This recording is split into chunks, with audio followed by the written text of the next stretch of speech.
Jika kita mengaku dosa kita, maka iya niku sinten sih Bapak Ibu? Tuhan Yesus. Jika kita mengaku dosa kita, maka Tuhan Yesus itu adalah Allah yang setia. Yang penting ngaku dosanya sungguh-sungguh, yang benar-benar gitu loh. Mengaku sungguh-sungguh dosa kita, Ia mengampuni kita dan menyucikan kita dari segala kejahatan. Saya percaya di sini semua sudah jadi orang percaya, betul? Buktinya ke gereja, buktinya memuji Tuhan, ya kan? Melayani Tuhan. Ini Bapak, Ibu dan saya adalah orang-orang percaya yang sudah diampuni oleh Tuhan. Amin. Coba nih nggak percaya, tanya teman kanan kiri, dosamu sudah diampuni Tuhan belum? Ayo diyakinkan dulu. Ya, kita adalah orang-orang yang sudah diampuni dosa kita, sudah disucikan Tuhan, dan kita jadi orang-orang yang dibenarkan. Itulah orang percaya yang benar-benar otentik. Betul nggak Pak? Gak orang percaya yang palsu, orang percaya yang sungguh-sungguh, orang percaya yang asli. Aslinya orang percaya itu, aslinya orang Kristen itu, aslinya orang anak-anak Tuhan itu adalah orang-orang yang sudah mengaku dosanya, sudah diampuni oleh Tuhan, dan sudah dibenarkan. Gitu. Bapak, Ibu, dan saya orang-orang Kristen yang otentik. Kalau kita sungguh-sungguh percaya Yesus, mengaku Dia sebagai Tuhan dan Juru Selamat, dan kita diampuni. Bapak, Ibu, dan saya Kristen asli loh. Bilang teman kanan kiri dong, kamu Kristen asli loh. Ya kan? Kita otentik, kita asli loh. Kita sungguh-sungguh. Saya ini sungguh-sungguh orang percaya. Saya ini sungguh-sungguh anak Tuhan. Saya percaya saya sudah diampuni dosa saya. Saya percaya Tuhan sudah menyucikan saya. Saya percaya Tuhan sudah membuat saya dibenarkan karena kematiannya di kayu salib. Sekarang keotentikan kita sebagai orang percaya itu harus dibuktikan. Kan gitu kan Bapak Ibu ya? Harus dipertahankan, harus dijaga Bapak Ibu. Coba slide selanjutnya.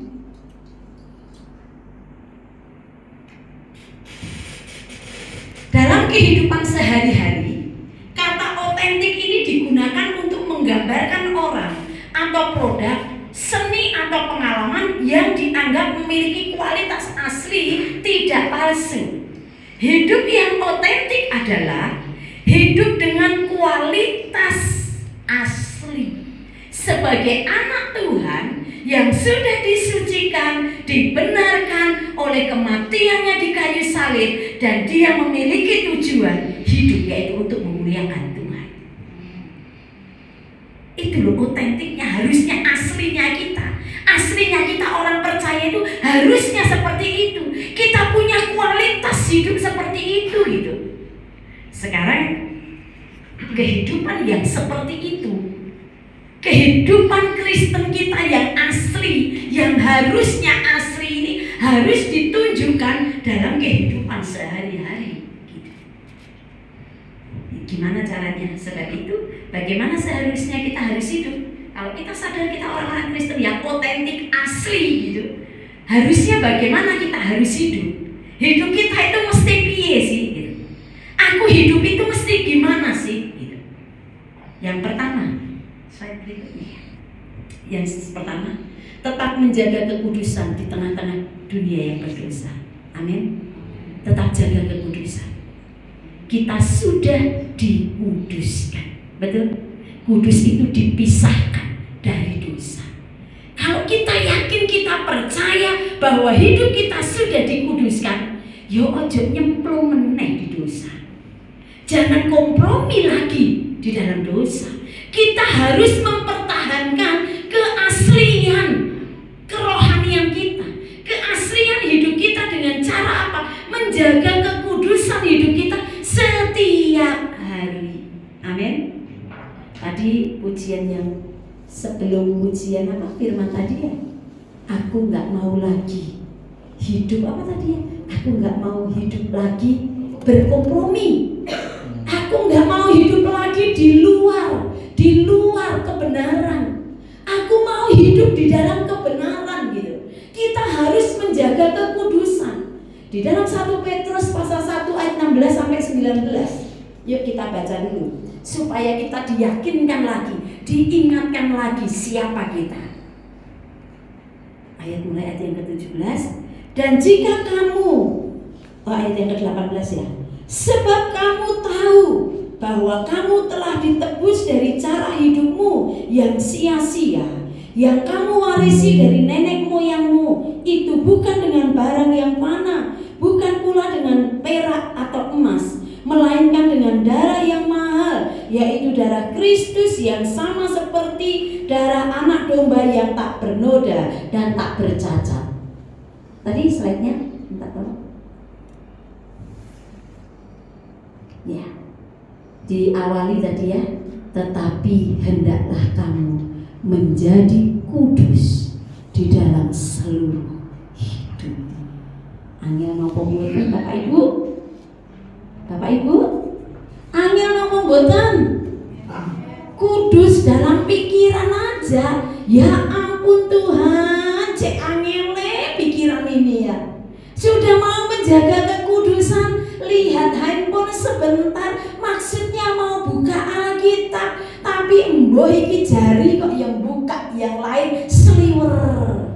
Aduh Tuhan. Mau jaga kekudusan perkataan ini loh, kok ya aduh. Angel-angel gampang. Betul nggih Pak nggih? Susah-susah gampang. Sudah mau jaga, aku nggak mau, tadi dibilang ya lagunya tadi, aku tidak mau berkata-kata di luar firman-Mu, kan gitu ya. Sudah mau belajar nih, hari ini belajar ngomong yang kudus-kudus. Ya ampun, besok pas masuk kerja ada aja yang membuat mulut ini kadang pengen mengucapkan gitu.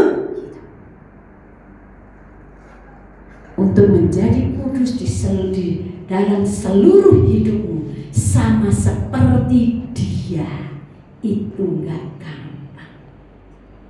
Tapi itu tuntutan Tuhan. Kalau dikatakan hendaklah kamu menjadi kudus, kata hendaklah ini kan ya unsur perintah kan ya. Unsur perintah, benar kan Bapak Ibu? Hendaklah kamu kudus sama seperti Bapamu yang di surga adalah kudus. Kamu harus berjuang, kamu harus mau, kamu harus berusaha semaksimal mungkin, semampunya kita dengan pertolongan Roh Kudus. Jaga kekudusan seluruh hidup kita. Namanya seluruh lah kabeh to Bapak Ibu. Bener ya? Kabeh kan ya? Dari ujung kepala sampai ujung kaki. Bisa jaga pikiran, tapi jaga mata bisa apa enggak? Tadi pagi di satelit air hidup yang bawa firman Pak Yudhistira, dia katakan, waduh, godaan para pria, godaan laki-laki waktu punya ting sepeda. Dia punya ting sepeda pagi-pagi, kalau mau melewati perumahan di sekelilingnya itu, aduh godaannya besar, apalagi hari-hari libur. Di situ ada ibu-ibu yang senam. Senam itu kalau pakai baju, aduh, apalagi orang Chinese ya, pakai bajunya itu kurang-kurang kain itu, tipis-tipis kain, kurang-kurang kain. Tadi pagi sudah berdoa jaga kekudusan Tuhan, pikiran bisa kudus. Waktu dia goes sepeda seliwer, matanya harus dijaga. Lalu dia mengalihkan cepat-cepat. Ya ada temannya yang nggak bisa barang bagus kok dilihat. Ya dilihat aja sekilas ya nggak apa-apa, tapi nih tiba-tiba mau jalan kemana-mana sudah terganggu ya kekudusannya ya kan ya gitu. Nah firman Tuhan katakan bagaimana seharusnya kita hidup tetap menjaga kekudusan di tengah-tengah dunia yang berdosa. Ini perintah, tapi realitanya gak selalu begitu. Betul apa? Saya waktu itu tahun apa tuh ada kongres itu hamba-hamba Tuhan itu GSCA tahun berapa yang di Batu itu loh. Nah itu kan di situ bertemu semua alumni ya, semua alumni sekolah Alkitab karena saya dari alumni Sakti ya, ketemu kakak tingkat, adik tingkat. Terus satu kali saya sedang mau cuci tangan di kamar mandi, wastafelnya itu jadi satu dengan toiletnya waktu itu. Kemudian waktu mau cuci tangan tiba-tiba ketemu kakak tingkat saya. Kalau ketemu lah gitu ya alumni ya mas, kalau ketemu kakak tingkat yang dulu udah bertahun-tahun nggak ketemu itu seneng gitu. Jadi waktu ketemu saya itu tanya, loh kak, karena saya tahu kakak tingkat saya ini punya suami juga satu angkatan dengan dia. Waktu itu mereka berdua ini jadi tim promosi Sati gitu.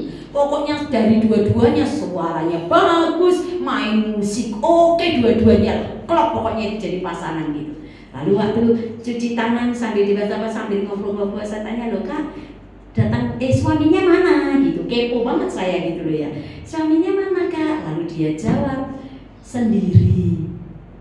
Oh nggak ikut ya kak, kepo terus saya tadi.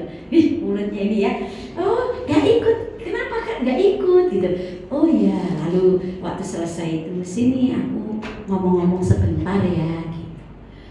Waktu saya lihat di FB-nya itu ya, Facebook-nya itu, saya melihat pelayanan mereka itu bagus gitu. Mereka juga menggembalakan, lalu kalau pas pembangunan gereja mereka suami istri pokoknya bagus. Saya terberkati sekali dengan apa yang mereka suguhkan di dunia maya ini gitu. Lalu dia bilang kembali ke cerita itu, lalu dia tarik saya sedikit, lalu dia cerita, aku ini sekarang sudah sendiri. Maksudnya kepo lagi kan ya, kan dia kan saya maksudnya gimana gitu. Kamu tahu, kamu pasti sering ya ngikut itu kan, kamu sering like ya. Iya, lalu dia bilang, kamu tahu nggak, kak itu gitu, suaminya namanya kak itu, kak A ini selama ini bertahun-tahun, walaupun kami sudah memasuki rumah tangga, sudah punya anak, melayani sama-sama, dipercayakan Tuhan gereja Tuhan, tapi apa? Dia menyembunyikan sesuatu yang membuat itu menjadi hantaman buat saya. Dia katakan suaminya ternyata penyuka sesama jenis itu, lari dengan pria kayak zaman ini. Laki-laki kok lari dengan laki-laki? Nek lomba lari nggak apa ya Pak? Ya kan?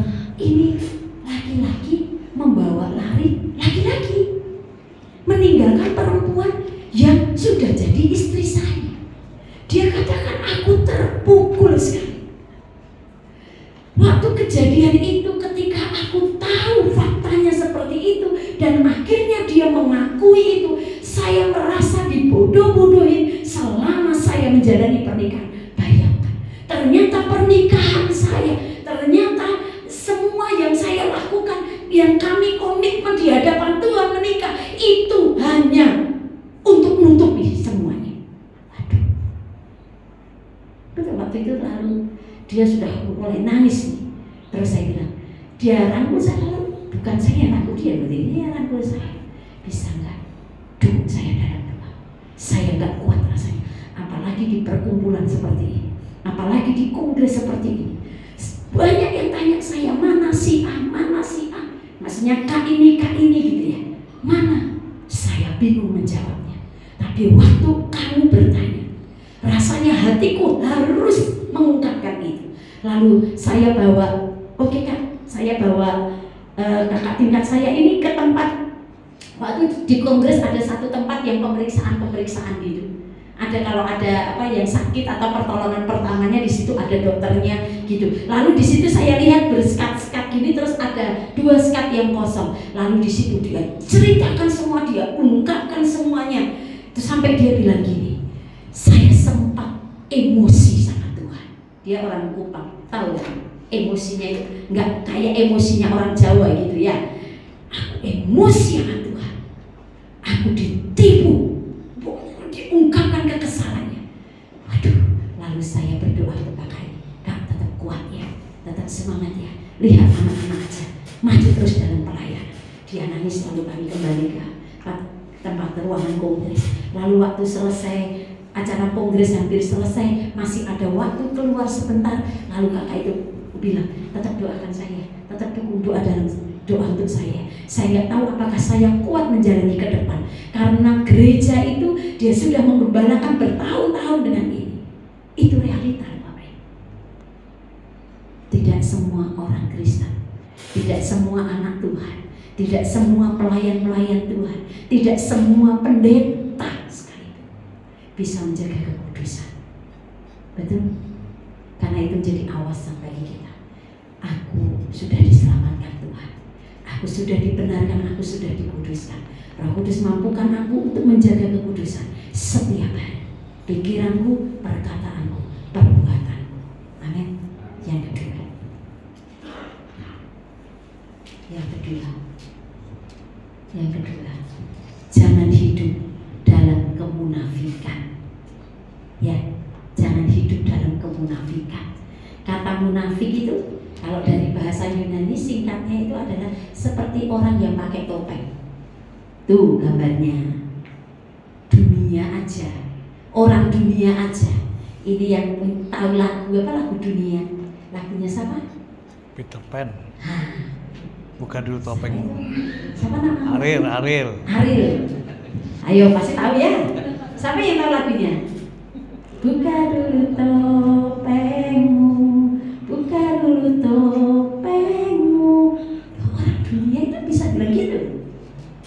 Kita anak Tuhan, halo. Jangan hidup seperti orang yang munafik. Kita sudah mendeklarasikan ke dunia, aku anak Tuhan, aku pelayan Tuhan, aku jemaat Tuhan, aku orang yang sudah diselamatkan, aku orang yang sudah dikuduskan, aku orang yang sudah dibenarkan. Tapi seringkali dalam praktek kehidupan sehari-hari didapati orang-orang percaya tanda kutip hidup di dalam kemunafikan. Firman Tuhan sebelumnya, apa yang kita iklankan kepada dunia dari kehidupan otentik seorang Kristen, ya harus kita praktekkan. Supaya apa? Kita diterima, berita Injil bisa diterima, dan kita tidak menjadi batu sandungan. Amin. Betapa banyaknya orang-orang Kristen, betapa banyaknya pelayan-pelayan Tuhan yang mempertahankan hidup dalam kemunafikan. Di dalam Matius 23 ayat 13, orang munafik itu sudah ada dari dulu sampai sekarang. Tuhan mengecam orang-orang Farisi dan ahli-ahli Taurat. Saya setiap kali membaca ini seperti templakan, mengingatkan kita jati diri kita. Firman Tuhan katakan, celakalah kamu hai ahli-ahli Taurat dan orang-orang Farisi, hai kamu orang-orang munafik, karena kamu menutup pintu-pintu kerajaan surga di depan orang, sebab kamu sendiri tidak masuk dan kamu merintangi mereka yang berusaha untuk masuk.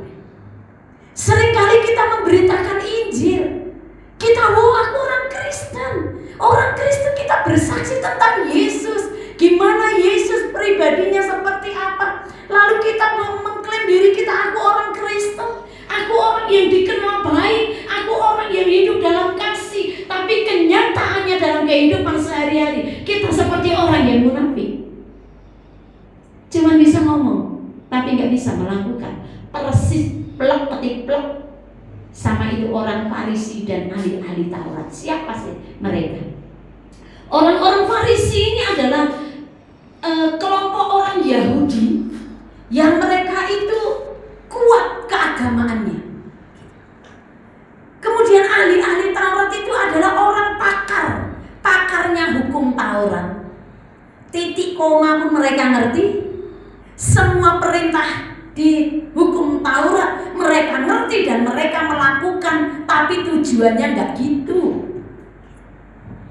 Dan Bapak Ibu tahu waktu kami ke Israel, ketemu banyak nih model-model bapak-bapak Farisi, bapak-bapak ahli Taurat. Mereka punya ciri khas. Hitam, pakai baju hitam, tapi saya enggak ya. Ada pinnya. hitam, pakai topi, rambutnya panjang. Rambutnya sini di apa? Saking panjangnya itu di apa? Kepang-kepang itu. Wah, sungguhan itu. Kalau dibilang mereka berdoa di jalan-jalan, mereka berdoa di pintu-pintu bait Allah. Wis, bener Pak. Itu betul. Ketika kami mau melewati itu tembok ratapan ya, waduh, mereka kalau belajar Taurat segini tebel, gak peduli orang mau lalu lalang, gak peduli, dia baca. Wih. Lalu waktu kami ke Gunung Sinai, sempat kami pas ke Gunung Sinai apa ya? Itu ada saya menemukan ahli Taurat, orang-orang Farisi itu bener loh berdoa di apa? Pintu-pintu gitu. Berdoa di pintu-pintu di kayak ada gerbang-gerbang di depan-depan gitu. Tapi mereka itu suka menghakimi orang lain dalam hal-hal yang kecil. Orang-orang munafik, mereka ngerti banget firman Tuhan, mereka ngerti banget Taurat Tuhan, tapi mereka sendiri tidak menjadi pelaku-pelaku. Bapak Ibu ahli Taurat apa bukan? Orang, tapi jangan takut pakai hitam-hitam dulu ya. Jangan takut memanjangkan rambut ya. Tapi memanjangkan ini nggak usah lah. Rapi ya, dibersihkan ya Bu ya. Lebih bersih ya kan ya. Nah, kita jangan sampai terjerumus hidup dalam kemunafikan. Nek di gereja seibunya itu, wih kudusnya minta ampun. Wih kalau pimpin pujian ya, gak ada yang ngalahin. Wih kalau bawa renungan ya luar biasa. Tapi mungkin suaminya yang di sana yang sedang mendengar.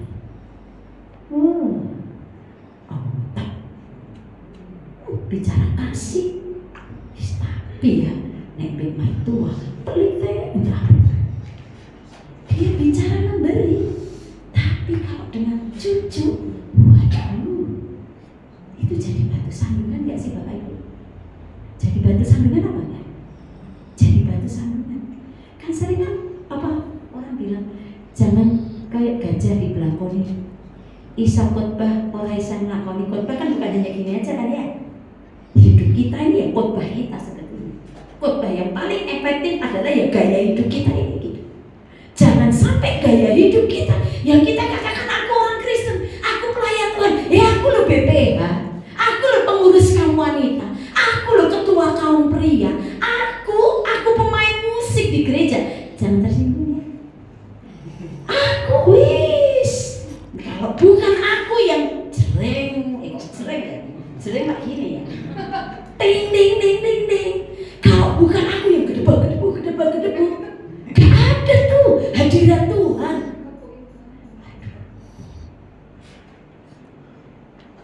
Bilangnya harus berkata jujur ya. Tapi di luar terkenal di tetangga-tetangga, ibu itu ya rajin gereja tiap minggu lewat depan rumahku. Wih, kalau sudah minggu sebelum sini ibadahnya jam 8, jam 6:30, ujuk. Ibu itu sudah lewat depan rumahku.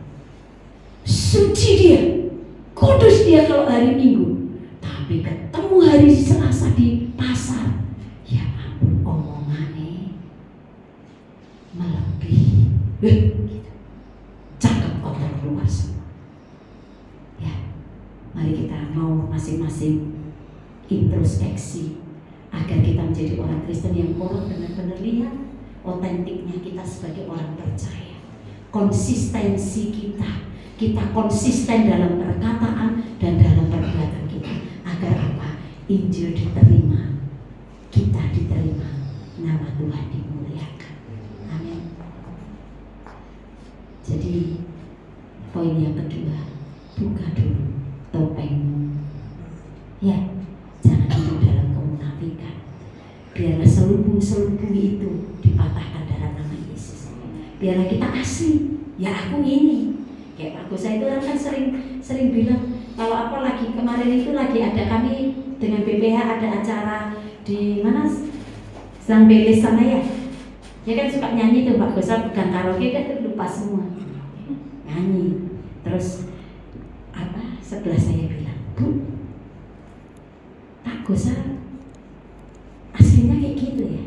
Ya gitu, di rumah ya gitu. Pokoknya nggak bisa diem, nggak bisa dengar hal yang sunyi.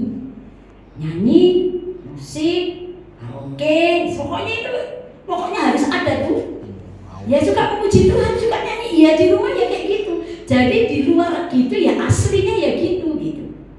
Kadang kan enggak ya, kadang ada orang-orang yang di gereja hebat banget sih Ibu ini, tapi suaminya atau istrinya wes goblek, ontok ya, aisyah gitu, ya kan? Ya jangan sampai seperti itu ya Bapak Ibu. Kita mau jaga hidup kita ya luar dalam ya konsisten. Di gereja di rumah ya podoai, di gereja haleluya, di rumah ya haleluya, di kantor ya haleluya. Ya pokoknya kita menjaga hidup kita, tetap menjaga otentiknya kita sebagai orang percaya, kualitas rohani kita, agar apa? Lewat hidup kita mempermuliakan Tuhan. Saya diberkati tadi lagu tadi, walaupun saya belum tahu lagunya, tapi kata-katanya kan bagus ya. Aku nggak mau lagi hidup di luar kebenaran.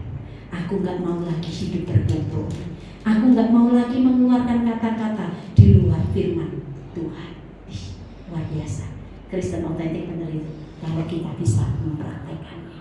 Ya, kadang-kadang hal sepele aja. Saya minggu pertama itu khotbah di satelit air itu ada pujian kan yang katakan gini, Tuhan, tanpa Tuhan hidupku terasa hampa, sungguhan tanpa Tuhan hampa.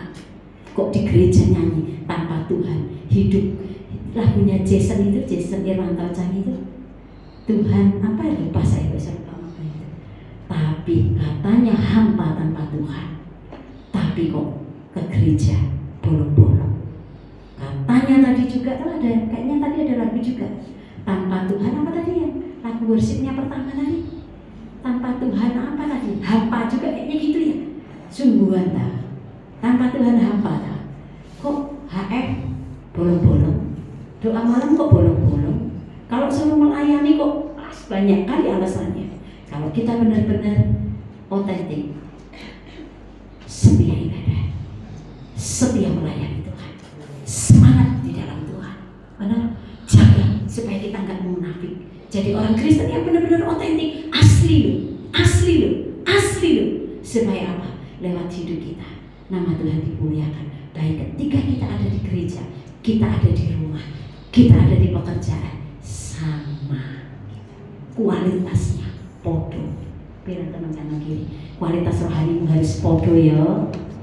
Nah ya, oke kita mau bagi berdiri.